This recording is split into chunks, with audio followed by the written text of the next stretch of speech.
Hi, everybody, and welcome to episode 83 of Halfway Through the Heat, the world's first and foremost, first, last, and always trans-Pacific wrestling podcast, coming to you from the eastern United States. I'm Tom. Joining me from greater metropolitan Tokyo, Japan, is Joe. Joe, how are you doing? I'm alright. Good. All right is good. We have a good episode for you this week. We're not going to delve into any controversial matters about whether the Earth is flat, as we did last time. However, we are going to look at a WrestleMania matchup, potential WrestleMania matchup. The card is subject to change, of course. We're going to examine whether Impact Wrestling is terrible. We have a lot of news about Impact Wrestling, about WWE Wrestling, about sexy sex tapes involving sex. Also some legal battles, also some Hall of Fame stuff, also a little partnership between Impact Wrestling and a company south of the border. I just got back from Ireland, and boy, are my arms tired, but let's get into it right away, and reaffirming our brand identity as positive and professional, let's say something positive about Raw, which I did not watch, because I was coming home on an airplane from Europe. Boo! You should have watched it on the airplane. I didn't have the option. You didn't have internet Wi-Fi? Nope. Worst airplane ever. Yeah, I don't know if Aer Lingus makes Wi-Fi available. I'm not sure that they do. It didn't seem to be an option. Anyway, I just watched episodes of that show, Vice Principals. Okay. I don't even know what that is. So it's pretty funny. I did read a book of interviews with wrestlers published by Power Slam magazine. That was pretty good. But I did not watch Raw. So tell me what you found positive about Raw. Mick Foley was fired. That is positive. Also, the Kevin Owens Jericho thing was good. There was Kevin Owens destroyed the list and chewed it up and spit it at him. That's awesome. That was good. So who's going to be the new? They showed delightful pictures of Kevin Owens as a teen, posing in Jericho's pose in front of a poster of Jericho. That's amazing. Kevin Owens was a huge WWF fan when he was a teenager. He apparently really liked Jericho. A fellow Canadian. So, who's going to be the new GM for Raw? Is it going to be Summer Rae, as we actually saw some rumors suggesting? I hope not. Yeah, I hope not. Nothing against Summer Rae, but I don't know.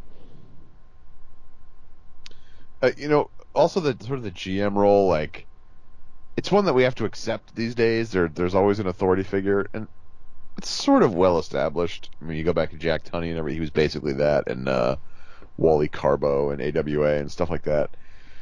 Nick Bockwinkel did it for a while in WCW in the 90s, but I don't know. You just want someone who's going to be like a distant authority figure, like, and who can kind of credibly pull that off. I don't really know that Summer Rae is the best choice for that. Probably not the best choice. Nothing against Summer Rae. Well, it's probably better that they have someone who people actually care about as the GM. That's a good point. She has not been on TV in a long time. And even when she was on TV, no one cared about her. That's true. It's funny to think that she was once she was like the leader of a stable that included Charlotte Flair and Sasha Banks, the BFFs. Oh yeah, I totally forgot about that. They have really passed her by. Yeah. So overall, positive. Was it a good episode of Raw overall? It was all right. The Undertaker showed up. Oh, that's right. I saw people talking online briefly. He took a spear from young Roman He Reigns. did. Um, Chokeslammed Braun Strowman. What is there? Is there what's going to happen at Mania? Is it going to be a three-way? No, I don't think so. Um, That's going to be. yeah, I don't know, but the Undertaker took the spear from Roman Reigns and did the Undertaker sit up thing. Okay. How did he look, the Undertaker? Old. He is 52 years old. I wish I could get like so I wish somebody did like a slow motion of the moments before he was going to get hit with the spear, because he looks like the look on his face is like he's just realizing he's going to have to actually take a bump. Uh, I don't blame him. I mean, when I get to be 52 years old, I definitely do not want former football players charging into me and knocking me over. Well, sorry, Tom, but I've already prepaid former football players to do that to you when you're in your 50s. Can't wait. My nephew is a college football player as of next college semester, I guess. Well, congratulations to your nephew. Where's he I playing? don't know. Somewhere in Massachusetts, Maybe he'll be a pro wrestler. maybe. He's big. There you go. Um, well, so all right, maybe I'll catch up with Raw. Maybe I'll go back and watch it on the on demand. Because it's coming up on Mania. Mania is April 2nd. It's a week from Sunday. Are you ready? I'm as ready as I'm gonna be. Yeah, me too, I guess. Um, we'll talk a little bit more about Mania later on, but let's get into some news. Let's get into some contract news. According to Pro Wrestling Sheet, Matt Hardy and Jeff Hardy have been offered contracts by the WWE. This is not a huge surprise. Um, there's nothing finalized yet. Ryan Satin of Pro Wrestling Sheet says all signs point to an inevitable return. Dave Meltzer says that it's likely that they'll do a deal, but not like immediately. The Hardys have signed a short-term deal with Ring of Honor. They are currently the tag team champions of Ring of Honor, but that's not a long-term deal. And the big question, of course, is whether or not the Hardys will come in as the broken characters, Broken Matt Hardy and Brother Nero, because, of course, those are the characters where they've had tremendous success recently in TNA, but they left Impact Wrestling, formerly TNA, and are amidst an illegal battle with the company over those characters. And it's not clear to me that WWE would want to bring them in as those characters. I think it would be smart to do that if possible, but WWE seems to be pretty content to do a kind of a nostalgia thing, you know? Hey, remember the '90s? That kind of thing. They're gonna get Lita to come out. Yeah, that's possible. That's possible. I just don't think. I don't know. We'll see what happens. I mean, I think they'll come back and they'll be hugely popular.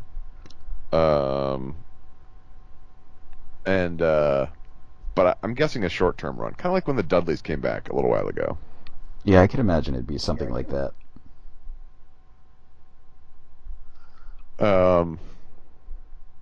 Let me ask you this: would you rather see them come in as Broken Matt and Brother Nero, or as the to the extreme WWE Hardys? Oh my God, it's not even a choice. Obviously, to the extreme Dudley Hardys. No, definitely not that. I never liked the Hardys before they were broken. If they just go back to No, I wasn't a huge if they fan go either. back to being too extreme fishnet clothes, well, I mean that kind of loses the luster, doesn't it? Yeah, I loved the Broken characters, and I think they were running out of steam a little bit. Um, but coming to WWE could be just the shot in the arm that they needed. So I would much rather see that than see a retread of the Attitude Era Hardys. Yeah, I hope we don't see that. And even if it's not, specifically Broken Matt or Brother Nero by name, they could come up with weird characters that are similar. They could do something. Yeah, they could be rebuilt Matt Hardy. Yeah, exactly. It's totally different. Uh, as long as they let him do that crazy accent he does. Um, Speaking of people coming to WWE, Japanese wrestling sensation, Japanese women's wrestling sensation, Io Shirai. Am I pronouncing that correctly? Yep, Io Shirai. She had a tryout. It's worth keeping in mind. People were saying, "Oh, why are they making her try out?" They make everyone try out It's true. before they start. So don't read too much into that, folks. She had a recent tryout at the Performance Center down there in Florida, along with some other names, most of which I didn't know. I do know Delilah Doom, though. Also, Chick Tormenta. That's a pretty good. That's a good name, at least. Like if you're the tormentor of chicks, I don't know. A former Olympic wrestler, Jamie Espinal, and Wes Briscoe, who used to work for TNA, and is the son of Gerald Briscoe, the great NWA star and later embarrassing Attitude Era figure. My guess is Shirai is going to get signed. I have no idea about the others. It's sad that I can't really imagine someone named Chick Tormenta in the WWE. So even if he or she gets signed, they'd probably make them change their name. But that's good. I'm glad to see that they're getting serious about bringing in some top female talent from around the world. Well, I could see them bringing in Io Shirai because they were, she was formerly part of the like a stable with Asuka. That'd be awesome. She was part of a stable with Kana. Well, Kana is Asuka, and Mio and Io Shirai. And Mio retired. Yeah. She's left the wrestling game. She's working as a referee now. But okay. She retired because she had neck injuries, so she couldn't wrestle anymore. That'll do it. So, but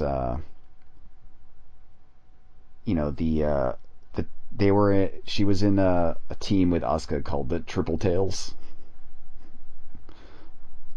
and then Io left that and it just became Mio and Kana together as a tag team. But they can bring that up. They have past history together. They do have history together, and WWE, at least in NXT, has been willing to acknowledge wrestlers' pasts. Yeah, so I imagine that if they'll have that part of the storyline. It makes sense. I wonder if she was brought in by recommendation from Asuka. That's possible. Io Shirai is arguably the best women's wrestler in the world right now. And a rivalry, a feud with Asuka would be amazing. Supposedly Hikaru Shida also had a tryout in Tokyo, and I know she's good friends with Asuka. They do need more people in there, more women specifically in the NXT women's division. Right now it's Asuka and Ember Moon, formerly Athena, and that's a good feud, but that's basically it. I mean, there are other people that aren't terrible, but they're not really credible challengers to Asuka, and it's hard to see them kind of developing the way that Sasha Banks and Bayley and Becky Lynch and Charlotte did. So more women in the division is good. Kimberly and Heidi Lovelace are there now. The NXT women's division could once again become the strong point of the developmental brand. So we'll keep an eye on that. Less savory news. I was in Ireland and I was not following wrestling news, but I did catch a little bit of this. I'm also off Twitter, thank God. Right now, I'm off Twitter. Yeah. So there was, I guess, several sex tapes involving Paige, WWE wrestler Paige, that were leaked on 4chan and Reddit and the other places on the internet where people leak sex tapes. Celeb Jihad, including Celeb Jihad. Celeb Jihad. And so I have not seen the sex tapes, the sexy sex tapes. I'm not interested in seeing the sexy sex tapes. Apparently there's multiple ones, but one involves Paige and Xavier Woods. One involves Paige and Brad Maddox. One apparently involves the NXT Women's Championship belt. Which was, as you pointed out, the Sun, the British tabloid newspaper, the Sun, said something like fans are outraged that she was desecrating the sacred desecrating WWE property.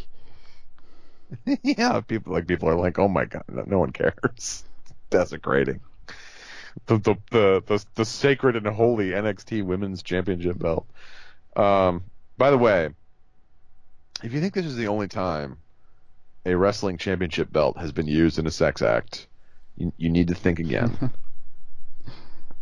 I guarantee you those belts have been used in all kinds of X-rated ways for decades. Oh yeah, that's definitely true. But that is 100% true. I mean, thank God we don't have like sex tape footage of Jake the Snake in 1986 or something. But believe me, those belts were put to nefarious purposes. I guess the New Day kind of obliquely referred to this on Raw. Paige herself put out a statement decrying this. I don't know. I hate leaked sex tapes. I think that stuff is really gross. Like people's privacy is being violated. That's horrible. It's criminal. And I think it affects women who are celebrities in a way different than men. Like, there's sort of a jokey high-fiving aspect to Xavier Woods and perhaps Brad Maddox, who's very low profile these days. Whereas I think Paige is more being castigated, which is the double standard we tend to employ with men and women. But I don't know. I mean, I don't know what else there is to say about it other than that, some people out there are real creeps and are interested in this sort of thing and kind of want to see this. WWE says there's not going to be any discipline meted out to Paige or Xavier Woods. Brad Maddox has been released long ago. Matt I don't know why they would. The Maddox, Mad Braddox. I don't know why they would discipline anyone for this. It's just sort of I don't know. I guess it's one of those things where you have to think, as soon as you upload video or images of yourself doing anything to a phone or send it to someone, there's a chance that it could be made public, which is sad. It's like living in a universe. It's the Panopticon. It's Michel Foucault's Panopticon, except instead of a totalitarian state enforcing the universal surveillance, it's us as human beings. Yeah. I don't know how that happens. Is it like a setting on your phone that automatically updates your shit to Apple Cloud or whatever? Yeah. Okay.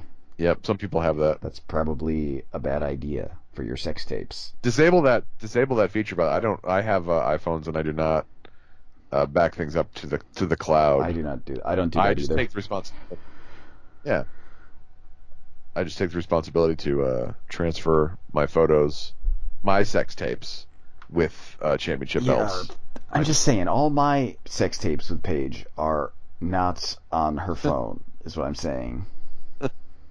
They're on my phone and not uploaded to the cloud. That's all we're saying. I shoot all of my WWE Championship belt sex tapes to 35 millimeter film. Nobody can hack it because it's very old fashioned. It's very hard to rewatch later though because you have to set up a projector and shit. It's Yeah, it is. No, it is. It's very hard to like. I'd take it to a lab. I guess the lab could make copies and distribute them.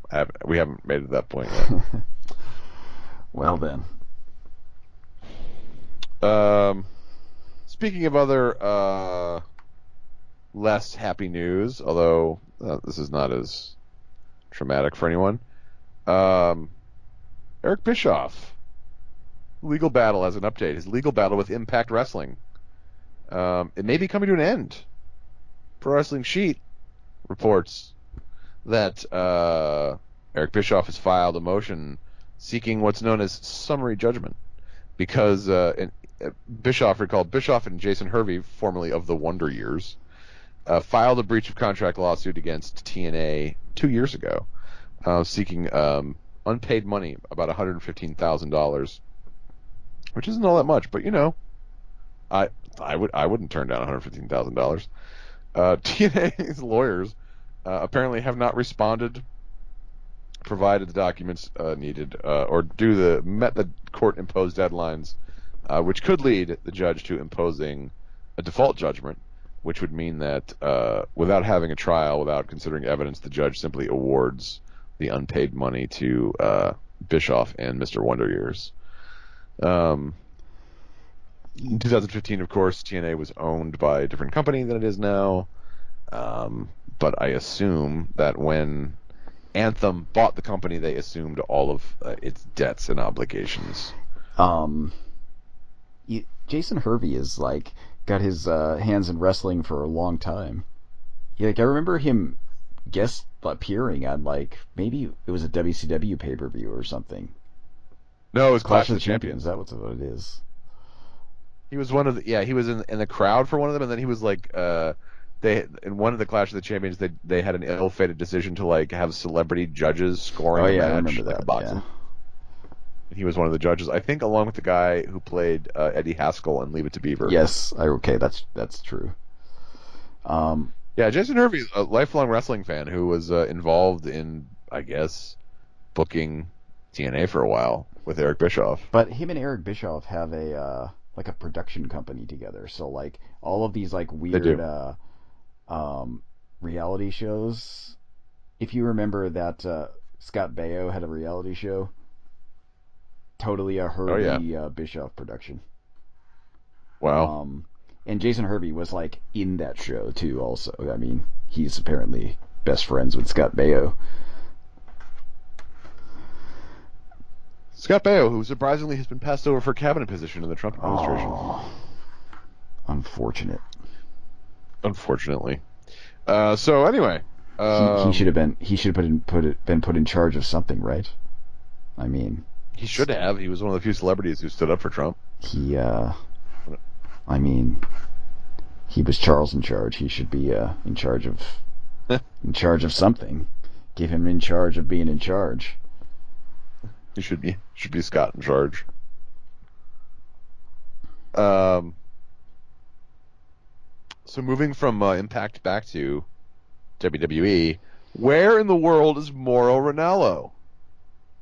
He was not on SmackDown Live last week. He is not on SmackDown Live this week. Last week, WWE said the weather prevented him from making the show. This week, WWE says it's an illness. That's poppycock, says Dave Meltzer of the Wrestling Observer. Mauro Ranallo has gone totally silent on social media, radio silence. No one's sure what's happening right now. The weather, by the way, as an excuse, was plausible last week since there was a giant snowstorm affecting the eastern United States. That's reasonable. But 2 weeks in a row, WWE doesn't like to give people sick days, in case you hadn't noticed. So, I don't know. Mauro Ranallo was a high-profile signing when they brought him on board. But I don't know that he's worked out as they had hoped. SmackDown has a 9-man booth at this point. There's seriously 4 commentators on SmackDown, which is ridiculous. And when they occasionally do that thing where wrestlers come down to add to the commentary, it looks like a painting of The Last Supper. Yeah, that's true. So I don't know. we don't know what's going on, but do you think that there's trouble for Mauro Ranallo? I don't know. That would be you know, if he never came back, it wouldn't really change much. I don't think. No, Mamma Mia, he has not been great on commentary, except for the Cruiserweight Classic, where he did that with Daniel Bryan, and I thought did a fantastic job. But he's different on SmackDown, probably because the demands of the job are different, probably because there's more intervention from crazy control freak Vince McMahon, and the hype that accompanied Mauro Ranallo to his move to the WWE, I don't think has been justified, at least not yet, by his performance as a commentator. But I mean, I hope he doesn't lose his job. I never want people to lose their jobs.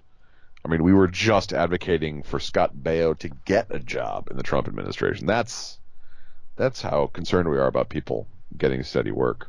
We should have Mauro Ranallo get a job in the Trump administration. There we go. Or with Scott Baio. They could work together. Either or. So there's some WWE Hall of Fame induction news. We don't have any new inductees. I was hoping there'd be some old British superstar like Johnny Saint or Jackie Pallo or Rollerball Rocco or someone. Kendo Nagasaki would be good. But anyway, that didn't happen. What has happened is we have learned a little bit about who is going to be inducting this year's class of Hall of Fame inductees.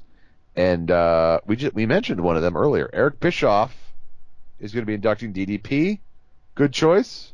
That's a good choice, I think. It makes sense, at least. They are real-life friends.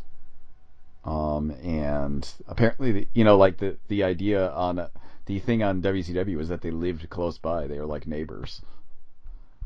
So, possibly that's true.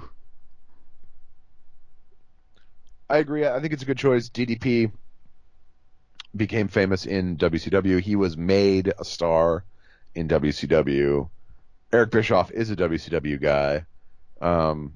So I'm glad they're having him do that, because I wanted it to be someone who was sort of a credible witness to DDP's rise as a star, and Eric Bischoff was part of that. So good for them. That's a good choice.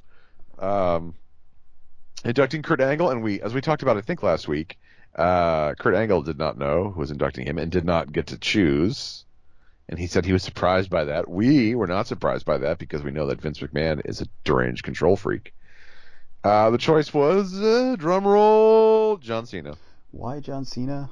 I don't know. I don't know. That's a weird... I mean, it's fine. John Cena will do a fine job. He hosts award shows and does Saturday Night Live. He can do it all. But I'm sure they've wrestled, but to me, there's no particularly strong connection between John Cena and Kurt Angle. If you're going to pick like an opponent, maybe Shane McMahon would be better. Maybe they couldn't get The Rock. I don't know. I just think Cena, I think he'll do a good job, but it definitely feels like the real guy we wanted canceled. Yeah, I guess that's probably true. Like when like a college graduation speaker is like one of your state's senators, and you're like, well, this sucks. It's because that whoever they wanted couldn't make it. The John Cena is your state senator at your college graduation. But this may be the biggest news of all. This is the most interesting, certainly the most interesting news. The Rock and Roll Express is going to be inducted into the WWE Hall of Fame by Jim Cornette. That one's the most interesting. It's funny result. It's interesting because, of course, Jim Cornette for many, many years has been nothing but a critic of the WWE. Forever. Even though he worked for the WWE for a while. Even when he worked for the WWE for a while. Even when he worked for the WWE, he was on WWE TV talking smack about WWE TV. He was. But Vince is not a guy who takes things personally unless it's coming from Randy Savage. So I don't think he cares that Jim Cornette criticizes him. It'll be interesting to see what Cornette says at the induction, whether he takes any pot shots at WWE. He might. He probably will, actually, now that I think about it. I think it's a good choice. The Rock and Roll Express, they were the arch rivals of the Midnight Express, the team that Cornette managed in various incarnations in the 80s and 90s. And it's a perfect decision. I'm glad that they reached out to Cornette to do it. I think he'll do a great job with it. It'll be fun to see what he says. The Kevin Owens, who of course does not like Jim Cornette, they did not get along when Cornette was booking Ring of Honor. Kevin Owens tweeted earlier, if you think it's wild that Cornette is going to induct the Rock and Roll Express, wait a few years when he has to induct me into the WWE Hall of Fame. Awesome. In all honesty, I'm sure Jim Cornette will be inducted into the Hall of Fame. So I hope they get Kevin Owens to induct him. Or, yeah. I hope they get the former WCW executive Jim Herd to induct him. That would be awesome. Jim Herd as he'd be flanked by the Ding Dongs. Yeah, he'd come out with the Ding Dongs. Jim Herd. In case if some of this is unfamiliar, Jim Cornette blames Jim Herd for essentially destroying NWA wrestling when Crockett Promotions was bought by Ted Turner. He brought in Jim Herd, who was a former Pizza Hut executive, to run the company, and Cornette blames Herd for screwing everything up. And it makes a strong case, anyway. Yeah. So that's pretty. The Jim Herd explanation is pretty solid. It is, although I mean they always had problems, and Jim Herd came before the NWO, by the way. Like, so the problems he created or helped along were alleviated for a while, and then they created exciting new problems. But anyway, that's a pretty cool. Bischoff and Cornette, who by the way hate each other, coming back to do it. That's nice. I'm glad they're getting people outside the company fold to come in and do the inductions. That makes it feel more like a legit Hall of Fame, which of course it is not, but it makes it feel more like one, which is good. Last bit of news. Once again, return to our friends at Impact Wrestling, who have been nothing but newsmakers in recent weeks. Impact Wrestling has announced a partnership with AAA, the Mexican wrestling promotion, and also Crash Wrestling, which is Conan's promotion and is sort of affiliated with AAA. Or maybe not, actually, because they've had some AAA renegades in Crash Wrestling. But anyway, Impact AAA. This comes shortly after Impact announced a partnership with Noah in Japan. We don't know the specifics of the partnerships. We know that some Impact Wrestling talent will be appearing on shows by Noah and AAA. We're not sure if that means AAA and Noah talent will be appearing on TNA shows. This is good news. Yes, for that. You'd assume. You'd think. For what AAA and Noah, I assume what they'd want to get out of this is national television in the United States and the UK. Which TNA, or again, Impact, God, I'm going to be doing that for years, which Impact Wrestling can offer. The smaller companies are partnering together, joining together. Ring of Honor has a partnership with New Japan and with CMLL in Mexico, and also with Revolution Pro in the UK. Yeah. So it makes sense that TNA would band together with Noah, which is enjoying something of a renaissance, and AAA, which is not enjoying something of a doldrum period, but still does well and still has high ratings on TV in Mexico.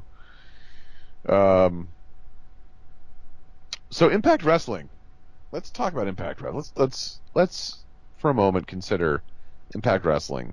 Because the new era has begun. The Anthem era, the Fuck That Owl era has begun with Impact Wrestling, and the critics are raving about how bad it is. All right, yeah. the era of the owl has been a bit on the lackluster side apparently. A lot of their talent left. That is true. A lot of course. people did leave. A lot of the people who were the best people. They brought in some good people and some not so good people to replace them. But the reviews of the new Impact have been savage. People hate it so far, and Paste magazine has a pretty good rundown of what's been wrong with it. They single out a few things in particular. They hate the announce team, which I've seen a lot of people complain about. The announce team is Jeremy Borash, Josh Matthews, and Pope. And what people hate in particular is that Josh Matthews he's the play-by-play guy, but he's working heel, which you'll recall WWE tried to do with Michael Cole, and people hated it. It's just difficult to pull that off. In fact, it may be impossible to pull that off. I think you can have a color commentator who's not a heel, and it can work well. But the play-by-play person has to be straightforward and basically in favor of the good guys and in favor of like fair play. Otherwise, it becomes difficult to sort of call the action and disparage the good guys. It just, for whatever reason, it comes across weird and jarring and fake. And that apparently is what's happening on Impact Wrestling, which also has devolved into bickering between Borash, who's the color guy and is the good guy, and Matthews, who is the heel play-by-play guy. So instead of actually talking about the matches, which is what you want from your commentators, they just fight back and forth, and that gives Pope basically nothing to do and just kind of sit there silently. Yeah, I mean, that sounds great, but, it's apparently not. Surprise. Shock. As you had said, they should have just hired Mike Tenay. Remember when Mike Tenay was in TNA? At least you were going to get some alright commentary. He was always going to name the wrestling moves correctly. He was always going to name the wrestling moves correctly. That is absolutely true. Mike Tenay knew his stuff. And he's a Lucha Libre expert. Like, now they're partnering with AAA. Mike Tenay would have been great for that. There's also complaints about the lot of recaps and real-time replays of things the audience just saw. That's taken a leaf from the book of Kevin Dunn, the head of TV at WWE, who loves doing recaps and replays, which bore the hell out of people. Yeah, everybody complains about that in WWE too. Probably what they did with the production team was just like, okay, dudes, sit down and watch WWE and copy that. Right. This is not a good idea. This is something that Impact /TNA /Owlfucker has been doing its entire history, trying to copy WWE, and it never comes across well. The companies that have done well are the ones that don't try to imitate WWE because they can't. You can't compete with WWE. Give your audience something different. Yeah, nobody wants to see a does. low-rent version of something they can already see. That's right. That's exactly right. Why am I going to watch like an inept version of the WWE when I can just watch the WWE? I've never understood that. Apparently, WWE looms large in the new Impact. The episodes that have aired so far. There's a lot of talk about WWE. WWE, WrestleMania, SmackDown, Jim Ross, mentioned by name by Borash and Matthews. Bruce Pritchard came out and talked about WWE. Dutch Mantell, who's Pritchard and Mantell are both on-camera talent and backstage bookers in the new Impact Wrestling. Dutch Mantell came out and talked about his Zeb Coulter character. Again, it's not a huge deal to at least mention the other company, but just don't obsess about it. Don't constantly remind people there's another wrestling company out there that is probably doing something better than you are. unless you're setting yourself up as the alternative, right? Like the Ring of Honor in the mid 2000s, that was the whole thing where it was like, they would talk about WWE in the context of screw those guys, screw that boring corporate version of wrestling, we're the real alternative. Don't talk about WWE in a positive way. If you're not WWE, like, what are you doing? And apparently, again, according to Pace Magazine, the way they've handled all the wrestlers who left has been pretty bad. Jade and Drew Galloway made sense because Jade lost like a loser leaves town match, and Galloway dropped his belt to Moose. But like Mike Bennett and Maria Kanellis, it was Karen Jarrett came out and talked about how Maria Kanellis had a nervous breakdown and had to leave television, which is dumb. And the Hardys, who still own the physical TNA Tag Team Championship belts, the Hardys were dispensed with an off-screen title change, which, in the words of the Pace Magazine writer, quote, "It was the wrestling equivalent of a wizard did it, with a little bit of Poochie died on the way back to his home planet." Yeah. So, what is the Hardys lost their titles off screen?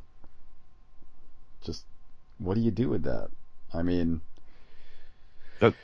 it's weird. It's weird that they didn't just have the Hardys come back for one shot, which they agreed to do. Right. But they were in the midst of a bitter, or I mean, planning. I don't know. Who knows? A bitter contract dispute. I don't know. The sad thing about this is that before this, Impact Wrestling was doing pretty well. The wedding angle that caused Maria Kanellis' alleged fake nervous breakdown, was handled really well. It was done. It was a good segment. The wrestling had been good. The matches had been good. A lot of stuff was sort of exciting and interesting. And it just seems like they've been bungling it under the new regime, with the new booking committee and with new wrestlers. They don't know what to do. I mean, the other thing that the Pace Magazine article complained about is spoiler alert, is they had Alberto Del Rio, or whatever the fuck he's calling himself now, Alberto Del Owl. They had him immediately win the world championship from Bobby Lashley, who they had gone to great lengths to establish as a credible dude. And then days later, they had Del Rio lose the belt back to Lashley. Like, what are you doing with your belt? Why are you hot-shotting your belt back and forth that quickly? What is this, the Raw Women's Championship? It's the kind of thing that makes you wonder if anyone there knows what they're doing. No, they don't. Yeah, which is, I mean, and there's people behind the scenes, Jeff Jarrett, Dutch Mantell, Bruce Pritchard, who know how to write wrestling shows. So what are they doing? The shows so far have been so bad that tape machines are rolling. Speculated that Jeff Jarrett is trying to destroy Impact Wrestling once and for all and replace it with Global Force Wrestling. That seems more and more probable every day. I know. I mean, that's what, what are you hoping to accomplish here? It's sad and depressing, but it wouldn't be TNA if it wasn't sad and depressing. Like, they are the best example in wrestling of the "we can't have nice things" principle. Yeah. Every time they build up a little goodwill and things start going well, they screw it up.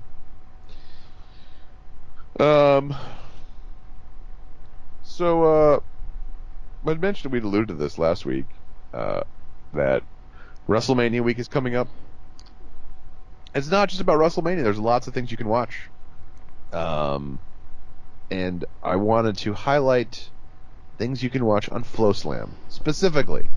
You don't have to go to Orlando for this. You don't have to get into a plane and fly to Florida and rub elbows with a bunch of socially maladjusted wrestling fans. You don't have to do any of that. But you want to do that, don't you? No, you want to watch all the exciting indie wrestling at Mania Week from the comfort of your stately manor. Or your tiny two-room apartment with no furniture and a cat whose name you don't remember. All you've got Whatever. is cardboard to sleep on and a laptop. You can still watch it. That's right. You're still watching. But it's your tiny furnitureless apartment. That's the important part. You're not stuck in the Orange Dome, the Sun Bowl, whatever the hell they call it these days, the Citrus Bowl. I don't even remember what they call it. Whatever football stadium they're having Mania at. You're not stuck there. You're home. You choose the toppings on your Domino pizza to watch Mania Week. So head over to FlowSlam, get a subscription. It's worth it, I promise you. Get a subscription because from March 30th to April 2nd, you can watch 8 different indie wrestling shows happening Mania Week. March 30th is Evolve 80. Also, Game Changer Wrestling's Joey Janilla's Spring Break, which is going to be amazing. March 31st is Evolve 81 and Kaiju Big Battle. You know. Kaiju Big Battle is maybe not the thing you want to tune into. It's more of a thing you should catch live. Yes. Yeah, that's the kind of thing you do want to be hobnobbing with socially maladjusted wrestling fans for. Although Sue Young is going to be there, so that should be good. Maybe they'll go to the Kaiju Big Bar. I don't know. April 1st, Beyond Wrestling, their caffeine show, and the WWN Super Show, which is kind of a showcase for all the WWN families like Shine and Evolve and others. That's going to be a blast. April 2nd, which is Mania Day leading up to Mania, ACW and FIP. ACW, coming to you from the food courts of Central Florida. FIP, it's the new rebranded, out of control, no rules, constantly swearing Gabe Sapolsky side promotion. I've yet to see. We were supposed to watch it that time, but then you got sidetracked with other stuff, so we didn't get to. That's right. That's right. We do have to watch it though, because they swear a lot. That's how you can tell it's edgy. Well, if it's I love it. Anything that's edgy, throw in a Sonic the Hedgehog in there with a chili dog, and I am a fan. Yeah, it's serious. It's like it's in your face. It's Poochie. We can watch a bunch of these actually, because March 31st is a Friday. April 1st is a Saturday, so we can watch Evolve 81. We can watch Kaiju Big Battle. We can watch Beyond Wrestling. We can watch the WWN Super Show. I should have taken this week off from work, to be honest with you. Take it off from work. You still got a chance. Because two of these things start at midnight. It's a good time for crazy. me though. You know it is. It's a perfect time for you. Not so much for me, but I am gonna stay up and I'm gonna watch Joey Janela's Spring Break and I'm gonna watch Beyond Wrestling even though they start at midnight because I'm a fucking weirdo without a life. That's fine. Joey Janela's Spring Break is a work night and I'm gonna stay up and I'm gonna watch it. Well, do it. But anyway, so head over to flowslam.tv and sign up. You know what? You get a what is it? 10-day free trial. So wait and then sign up for Mania Week. Watch all that stuff, and then if you don't like it, you don't have to pay anything. But if you do like it, then you're on board. My advice, by the way, is to pay the $150 up front for a year, because otherwise it's $20 a month, and that actually turns out to be more expensive. I know $150 is a bigger investment up front, but that works out to $12.50 a month, as opposed to $20 a month. You're saving money, and you can watch all the Evolve and FIP you want, and hear all the swear words you can handle. Wait, all the swear words I can handle? All the swear words, all of them. Mostly fuck. It's mostly the swear word they say. Well, okay, I guess I can handle that. So speaking of Mania, in the run-up to WrestleMania, we are doing Mania matchups. And that's us looking at matches. Again, card subject to change. But we're looking at what is planned so far. And last week, we both agreed that we are not at all excited about the prospect of Shane McMahon versus AJ Styles, which was furthered on SmackDown this week when Shane McMahon put a beating on AJ Styles, just beat the heck out of him. Sigh. So let's look at this matchup, which was also furthered on SmackDown with a series of funny promos. John Cena and Nikki Bella versus The Miz and Maurice. That'll probably be good. I'm looking forward to this. I think it's going to be really good. The promos, when you go back and watch them, the promos of this week, it was The Miz and Maurice parroting episodes of Total Bellas, where The Miz was pretending to be John Cena and Maurice was pretending to be Nikki Bella. It was very funny. Also kind of mean.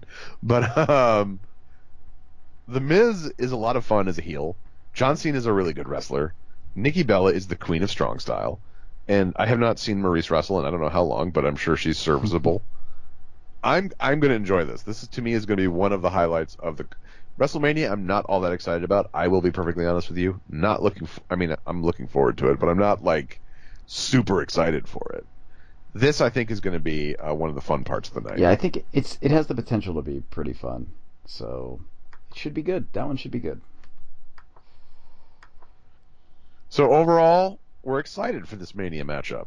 Much more excited than we are for the other ones that we know about. Well, no, that's not quite true. Owens Jericho. Yeah, that one will be good. It better be good.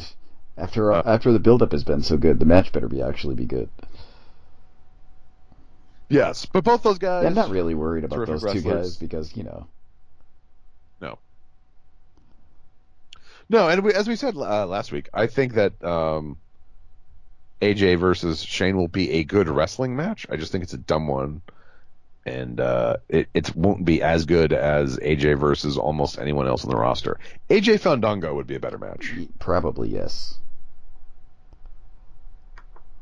I'd be pretty excited for that, actually, now that I think about it.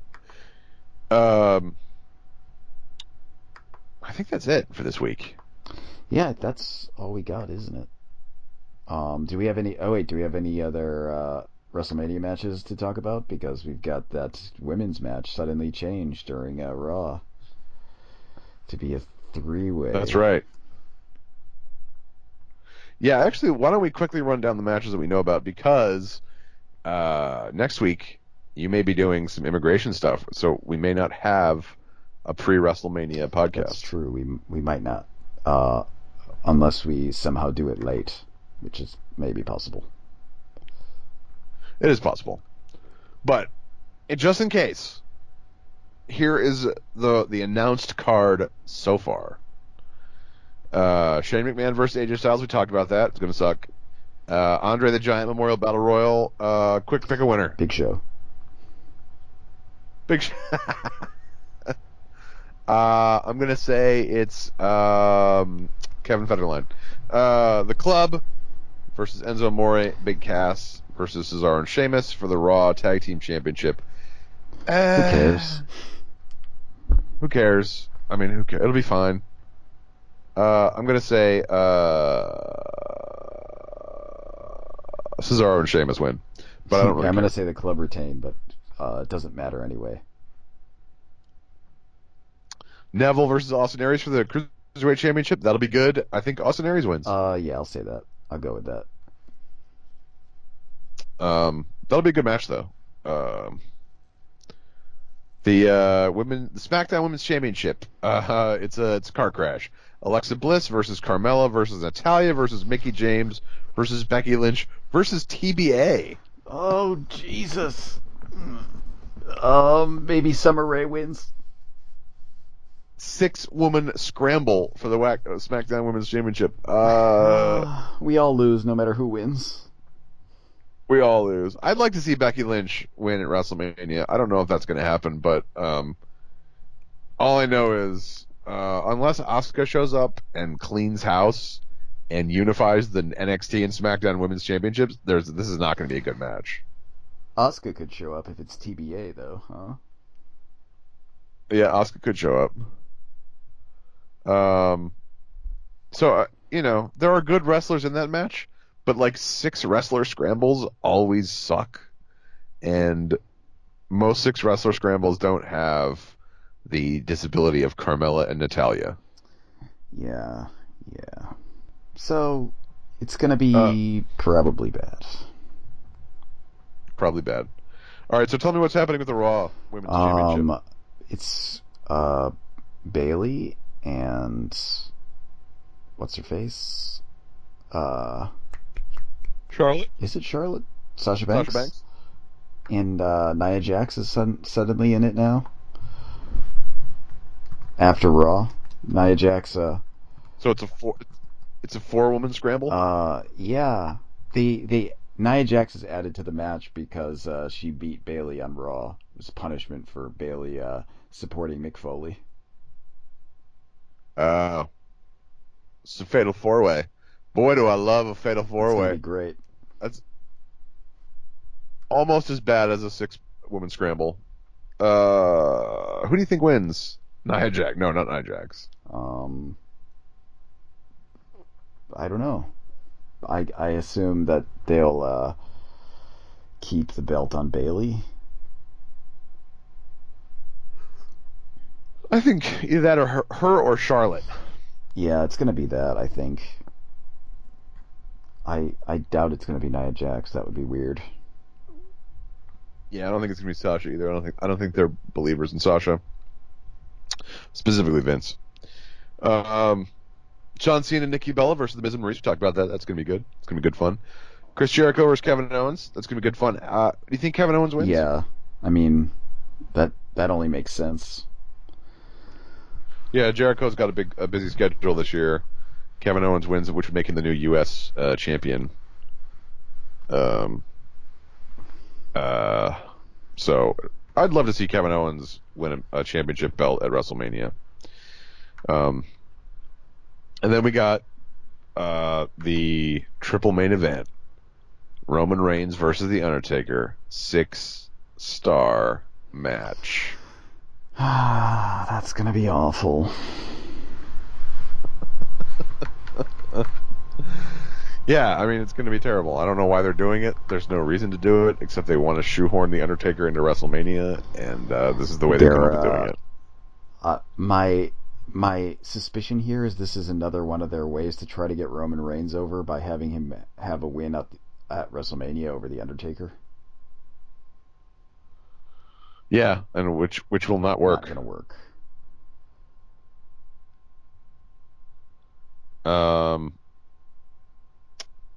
Then Bray Wyatt versus Randy Orton for the WWE Championship. I think it's a pretty good match. Of the triple main event, this is the only one that I'm looking forward to. I'd love to see Bray Wyatt win. I don't think that's going to happen. Yeah, it seems unlikely, but I hope Bray Wyatt wins. That's the hope, at least. But it would be a great passing of the torch moment for Bray Wyatt to win. But I don't know if they're interested in torch passing right now. They seem pretty committed to the old guard, as demonstrated by the real main event. Oh, the real main event. We're talking, of course, about Billy Jack Haynes, but no, we're talking about Oldberg versus Brock Lesnar for the WWE Universal Championship. This is, I don't know what they're gonna. This is like, it's the kind of match where no matter who wins, who cares? Like, none of these guys have any like future. You know what I mean? They're not future stars. They're. What do you mean, young up-and-comer Bill Goldberg? Up-and-comer Bill Goldberg is probably not good at. See a positive future for this Goldberg kid. Probably not going to be in the on TV for maybe ever again. Yeah, neither one of these guys is going to be like a fighting champion or anything. This reeks of desperation that they've since Survivor Series, they've created this feud to get casual fans interested because they don't have any younger full-time stars who have the name recognition of Goldberg or Brock Lesnar. And, partly that's because the wrestling business has changed, but also partly that's on WWE for not really being able to create new stars the way they used to be able to. Yeah, they kind of dropped the ball with this because, like, no matter who wins, it's just kind of like, what do you got in the end? Someone who is Right. going Yeah. to be part-time and not be around. What's the point? With no clear program, because Goldberg is going to go away when he loses, and so what does Brock Lesnar do? Yeah, I mean, he's not feuding with anyone. No, and who are they going to have him feud with? Well, let me ask you this: is it possible that Goldberg wins? I guess he could win. It's not impossible. It's just why? He doesn't have any more signed dates apparently. But that doesn't mean anything. They could just keep signing him up for one shots until he doesn't want to do it anymore. Yeah. I don't know. I looking at this card, I'm just not excited for WrestleMania. There's a couple things that I think the mixed gender tag match is going to be good. Owens Jericho should be good. The cruiserweight match should be good, but in general, this doesn't feel like a huge, exciting, holy cow match. It's not Wrestle Kingdom or something where you're going to be like, whoa. It's just like this is what we got. It's going to be a big spectacle, for sure. They're going to pull out all the stops, but it's not going to be the kind of thing that people are talking about 6 months later. Yeah, nobody's going to. There's no match of the year contenders set up here. No, unless unless we're really going to be surprised by Goldberg and Brock Lesnar. They're going to be real surprised. They're going to 6-star match coming up.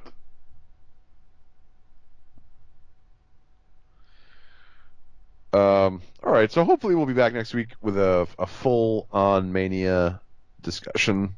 Maybe we'll compare it to Manias in the past. Maybe we'll talk about the worst Manias, and we'll see if this one has the potential for being worse than the worst. I don't know, man. What was the one from last year? Was it that was so incredibly awful? It's pretty lackluster. But I'm sure if we went back and looked at some of those early '90s Manias, what was it? Was the one that Sergeant Slaughter headlined?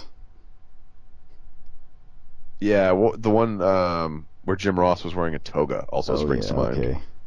That was the one they did outside too, huh? At the casino. Yeah, it sucked. That was the one where Doink and Crush had the match, where where there was that's right. The second Doink. That's the second Doink. That's right. Wow, couldn't be worse than that.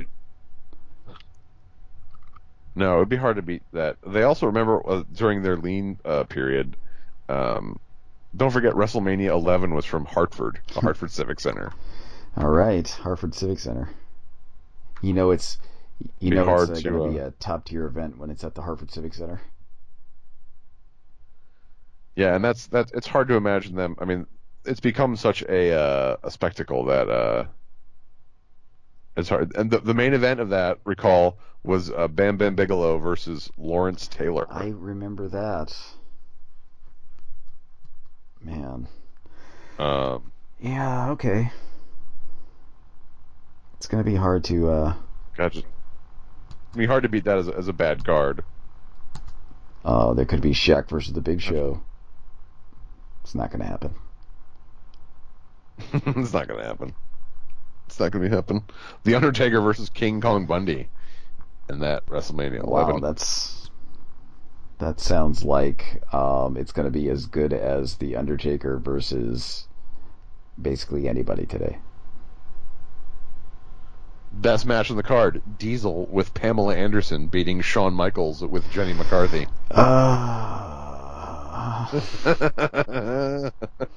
Yeah, so this one will be a better show overall, but anyway. So hopefully we'll be back next week. If not, if you're doing immigration stuff, then we'll catch up with people after WrestleMania week. We can digest the exciting events. If you are going to WrestleMania week, enjoy, have fun, go to lots of indie shows, buy some stuff from your favorite indie wrestlers. Don't get into a fight in a parking lot with Shawn Michaels. Actually, you've got a pretty good chance of beating him up, so why not? He's still pretty big, though, so... He is. Whatever you do, don't get into a parking lot fight with Haku. Yeah, avoid that one. He lives in Orlando, so he'll probably be at least at WrestleCon. He'll probably be around. So you just give the man plenty of room. Just stay out of his way. Yeah, you probably don't want to have that fight. But the other ones, go for it. Why not?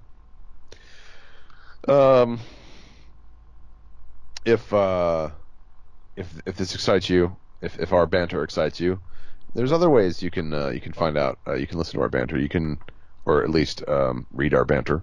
You can head on over to closetofanxiety.tumblr.com or hockeyandjoe.tumblr.com. There's plenty of wrestling content there. I'm back from Ireland, so there'll be more wrestling content. I uploaded some stuff tonight. I posted some stuff, some articles of interest. LA Weekly has a big article about Pro Wrestling Guerrilla. Did you talk about the DDT Trump? No, I didn't. I should post that article, though. I will post that. I'll post that article about DDT Pro in Japan has a Trump storyline, which is awesome. A Japanese Trump who he's like comes and sets weird matches and things. Kissed a referee, that kind of thing. Kissed a referee. Put Joey Ryan in an exploding anus match. So I'll post that. That's interesting. I'm thinking about checking out DDT's streaming service because I want to watch Kota Ibushi fight people in canoes in the woods. Twitter is kind of a dormant zone right now because Joe doesn't do the Twitter. He's at XCornMuffinX. I'm at TJ Breen. I'm not doing it because it's Lent. I gave up Twitter for Lent, and I tell you, I feel like a new man. I love not being on Twitter. I thought it was going to be the hardest thing. Like I was such a Twitter addict, but I love that I'm not on Twitter. I'm less angry. I'm less aggravated. I'm less irritated. I don't have to listen to other people's hot takes anymore. It's great. I may not go back to Twitter. I mean, it seems like you'd be better off not going back to Twitter. I may not go back to Twitter, but I'll be constantly updating the blog during WrestleMania. So don't worry. My quips, my spoofs and goofs, my jokes and my japes will be displayed for all the world to see on closetofanxiety.tumblr.com. Also buy our book, 3 Moves of Doom. It's horror, it's wrestling, it's great. Joe wrote a story. I wrote a story. Joe did the cover art. There's Easter egg stuff inside. Acclaimed horror writer Matthew M. Bartlett contributed a story that's been nominated for a year's best horror fiction anthology. So the 3 Moves of Doom story has? Really? Yeah. His story, yeah. I know. It's a good story. Pretty exciting. So if you buy that, you're in a gang with us. And being in a gang with us is pretty good because we're good guys. We're all going to wear matching satin jackets in our gang. And we're just going to have a good time, which is what gangs do. We're not a face tattoo gang. We're a satin jacket gang. That kind of vibe. It's a better vibe. It is a better vibe because you don't have to get face tattoos. So I think that's it, unless I'm forgetting something. I think that's everything. All right. Thanks, everyone, for listening. Hopefully we'll talk to you next week. Enjoy the... Oh! I'm going to a wrestling show this weekend, I just want to say. Blitzkrieg Pro, Enfield, Connecticut. It's at Enrico Fermi High School. I love high school wrestling shows. The main event is Donovan Dijak versus the American Nightmare, Cody Rhodes. I'm also excited because Joey Janela is going to be at the show. Joey Janela and Su Yung are my two favorite indie wrestlers in the world right now. Very excited that Joey Janela is going to be there. It's hard getting good pictures at these shows, just because you're pretty far from the ring, or I'm pretty far from the ring. But I'll review the show on closetanxiety.tumblr.com. Until next time, thanks for listening, everyone. See you guys next time.